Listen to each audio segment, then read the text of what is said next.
Peristiwa The Scorpion King terjadi 5.000 tahun sebelum peristiwa The Mummy dan The Mummy Returns, mengungkap asal-usul Matthäus dan kebangkitannya sebagai pahlawan legendaris, Scorpion King. Nama tersebut mengacu pada raja bersejarah pada periode proto-dinastik Mesir.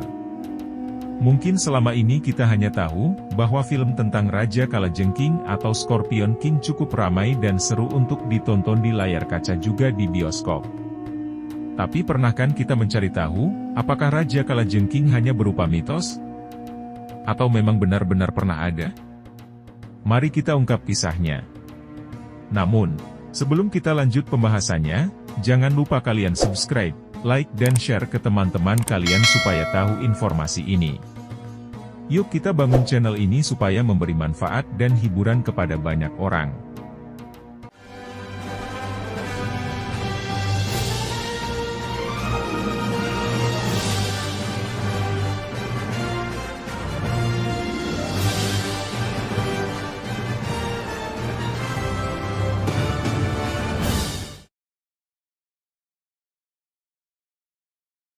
Raja Kalajengking I adalah raja pertama dari dua raja yang berasal dari Mesir Hulu selama periode proto-dinasti. Dia dipercaya hidup di Thinis. 1 atau 2 abad sebelum berkuasa yang menyebabkan dia lebih dikenal sebagai Raja Kalajengking dari Nekhan. Dia ditemukan di makam Uji di pemakaman kerajaan Abdos di mana raja-raja Thinis dimakamkan. Makam tersebut pernah dijarah, tetapi di sana masih ditemukan banyak piagam gading berukuran kecil yang masing-masing memiliki lubang untuk menyambungkannya dengan sesuatu, dan masing-masing ditandai dengan 1 atau lebih gambar giresan sejenis hieroglif yang diperkirakan merupakan nama-nama kota. Mungkin juga digunakan dalam pelayanan dan upeti untuk menunjukkan jalan yang berasal dari berbagai kota. 2 dari piagam-piagam tersebut bernama kota Delta Baset dan Buto, menunjukkan bahwa tentara Raja Kalajengking telah menjangkau Delta Nil. Dapat dipastikan bahwa penaklukan Raja Kalajengking mengawali sistem hieroglif Mesir yang dimulai atas kebutuhan untuk menyimpan data dan informasi dalam tulisan. Baru-baru ini, sebuah grafiti 5.000 tahun ditemukan oleh Profesor John Darnell dari Universitas Yale yang menampilkan simbol Raja Kalajengking dan menggambarkan kejayaannya atas penguasa proto-dinasti lain, kemungkinan Raja Nakada. Nama raja atau tempat yang ditaklukkan dalam grafiti adalah kepala sapi, sebuah tanda yang juga ditemukan di Uji. Ada 2 Raja Kalajengking pada periode pradinasti Mesir kuno. Mereka dilupakan oleh sebagian besar dunia hingga Dwayne Johnson berperan sebagai salah satu penguasa dalam film terkenal, The Scorpion King. Meskipun karakter yang digambarkan dalam film tersebut tidak memiliki kemiripan dengan salah satu Fir'aun yang sebenarnya, atau sejarah Raja Kalajengking Mesir kuno yang sebenarnya. Bahkan lebih mendebarkan dan penuh misteri daripada penggambaran fiksi. Nama, Scorpion, berasal dari Serket, dewi pengobatan, sihir, alam, dan hewan. Tidak diketahui kapan pemujaannya pertama kali muncul. Tetapi dia selalu digambarkan sebagai Kalajengking. Tidak mengherankan jika Kalajengking dipuja. Karena arachnida kecil yang beracun ini telah hidup di pasir Mesir jauh sebelum peradaban Mesir dimulai. Tidak diketahui apakah kedua penguasa tersebut mempunyai hubungan kekerabatan satu sama lain. Raja Kalajengking I memerintah Mesir Hulu pada periode Nakada, fase terakhir budaya Nakada prasejarah Mesir kuno, yang berasal dari tahun 3200 hingga 3000 sebelum Masehi. Juga tidak dapat dipastikan kapan ia memulai pemerintahannya dan apakah ia seorang penduduk asli atau orang asing. Contoh keberadaan Raja Kalajengking pertama di Mesir berasal dari panel batu yang ditemukan di Gebel Chauti, di sebelah tenggara Abdos. Dikenal sebagai Scorpion Tableau, rangkaian gambar tersebut menunjukkan kemenangan Raja Kalajengking atas penguasa lain, kemungkinan Raja Nakada. Tablo Gebel Chauti di Gurun Theban, kemungkinan merupakan catatan ekspedisi militer dari sekitar tahun 3200 sebelum Masehi. Juga prasasti Raja Kalajengking I pada dinasti Nol, setelah Dreyer, 1998. Makam Raja Kalajengking yang pertama bagaikan surat indah dari masa lalu yang terlupakan. Ini adalah surga arkeologi bagi para peneliti yang telah menyelidiki kisah raja yang wajahnya telah lama hilang. Makam Raja Kalajengking I diyakini sebagai salah satu makam kerajaan tertua di Abdos. Sebuah tongkat gading dan plakat kecil dari gading ditemukan di dalam makam.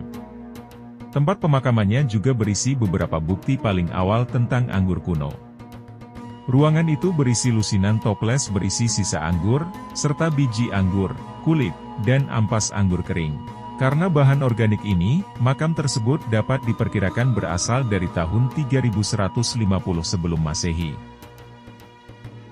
Tongkat gading dari makam Abdos Raja Kalajengking I, penguasa Mesir Hulu yang hidup berabad-abad sebelum Mesir bersatu. Bahkan pada masa awal ini, tongkat heka merupakan alat yang ampuh bagi raja, dan tetap demikian hingga zaman Romawi. Sebelum penelitian yang berkaitan dengan periode pradinasti mulai berkembang, raja-raja yang memerintah sebelum Raja Narmer, pradinasti yang terkenal telah diabaikan sama sekali. Seperti yang dijelaskan Jimmy dan kami secara tradisional menempatkan munculnya tulisan dan penyatuan Mesir pada awal dinasti ke-1 pada titik yang sama, meskipun kenyataannya hal ini agak membingungkan. Jelaslah, raja-raja pradinasti awal meninggalkan simbol-simbol dan tanda-tanda bergaya primitif yang menyampaikan lebih banyak informasi daripada sekadar gambar. Faktanya, beberapa meninggalkan bukti berupa frasa pendek. Meskipun saat ini kami tidak dapat sepenuhnya menerjemahkan maknanya. Misalnya, bejana dari tulang dan tembikar dari makam Uji di Abdos ditorehkan, beberapa di antaranya menggunakan tinta bergambar Kalajengking dan ini ditafsirkan sebagai nama pemiliknya. Bejana lain dari makam ini memuat prasasti tinta pendek yang terdiri dari kombinasi dua tanda. Beberapa prasasti ini mempunyai tanda-tanda umum. Masalah sebenarnya dengan menyebut periode ini, dinasti nol, adalah bahwa istilah dinasti tidak sesuai dengan kata-kata yang digunakan kemudian. Dinasti Mesir berupaya mengelompokkan keluarga penguasa, atau setidaknya mereka yang memerintah dari tempat tertentu. Namun, periode Nakada III tidak memperhitungkan hal ini. Kita tidak dapat membangun garis keluarga selama periode ini, dan istilah dinasti nol berupaya untuk mengambil penguasa di lokasi berbeda yang memerintah wilayah berbeda.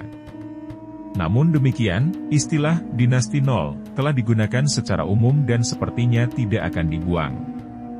Pada titik ini, perlu dikatakan bahwa para ahli Mesir kuno masih memperdebatkan nama, biografi, dan peristiwa yang berhubungan dengan periode sebelum Narmer dan selama dinasti pertama. Tampaknya Raja Kalajengking adalah seorang pejuang sekaligus politisi yang terampil. Pemerintahan Raja Kalajengking II, sekitar tahun 3100 sebelum Masehi tampaknya terkait dengan peradaban Mesopotamia yang luar biasa dan lebih maju.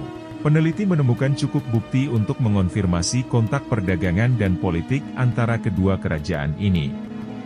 Misalnya, metode yang digunakan untuk membangun situs pemakaman pada masa pemerintahan Raja Kalajengking II jelas terinspirasi oleh konstruksi Mesopotamia. Selain itu, bukti menunjukkan bahwa orang Mesir menggunakan ide arsitektur dari para pembangun di wilayah Efrat dan Tigris dalam konstruksi mereka sendiri. Raja Kalajengking II digambarkan di Skorpion Maceheat.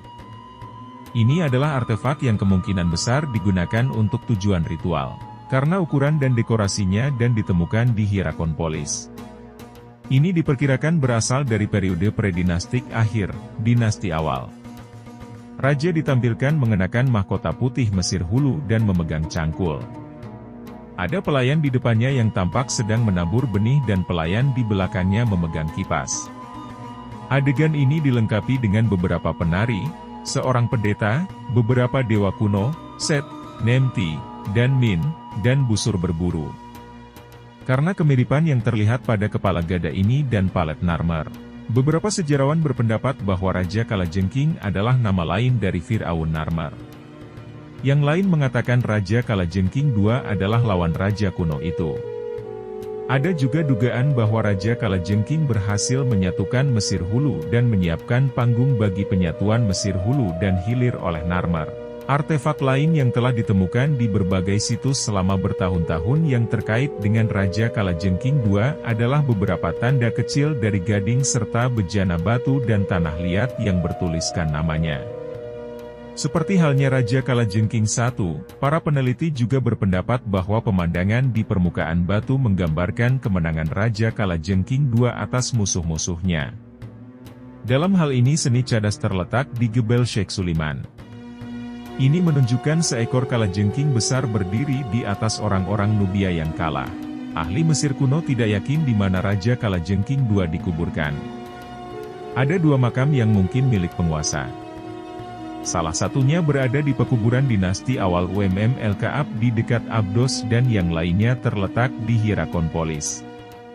Kedua makam tersebut memiliki tanda kecil dari gading dengan ukiran kalajengking di atasnya. Namun mungkin juga makam Raja Kalajengking II masih tertutup pasir di wilayah gurun pasir.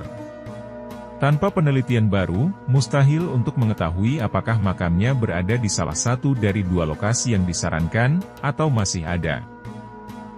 Mudah-mudahan selalu diberi kesehatan, dan umur panjang. Pada pertemuan berikutnya, kita akan membahas tentang kota gaib Saranjana, serta penduduknya. Kita beralih sejenak dari kisah mitologi Mesir, nanti kita sambung lagi dengan kisah mitologi dari negara lainnya. Sedikit ringkasan tentang Saranjana. Banyak saya perhatikan konten atau video yang berjudul, Saranjana benar ada atau bagaimana, ada juga tentang, mengunjungi kota Saranjana, ada juga tentang, kotanya maju tapi gaib, ada juga yang menyatakan, beginilah kota Saranjana. Ada juga tentang, menguak misteri Saranjana. Dan masih banyak judul-judul video tentang Saranjana. Yang penulis ceritakan, sebagian dari apa yang didapat di Google. Kemudian diceritakan kembali, ada juga dari hasil wawancara dengan paranormal, yang katanya bisa lihat sesuatu yang gaib. Yang dalam tanda kutip, sebagian besar mereka bukan orang asli dari Kota Baru. Mereka juga tidak mendengar kejadian langsung. Dan yang paling parah, mereka hanya dapat cerita dari orang yang orang tersebut juga dapat kabar dari orang lain dan orang lain itu juga dapat cerita dari orang lainnya. Terus ke orang lain lagi. Wah! Terima kasih sudah menonton video ini. Jika kalian suka jangan lupa klik subscribe, like dan juga share. Agar channel dapat terus berkembang dan memberikan sajian yang bermanfaat. Dan jika ada yang ingin koreksi atau mengasih tambahan, silahkan tulis di kolom komentar.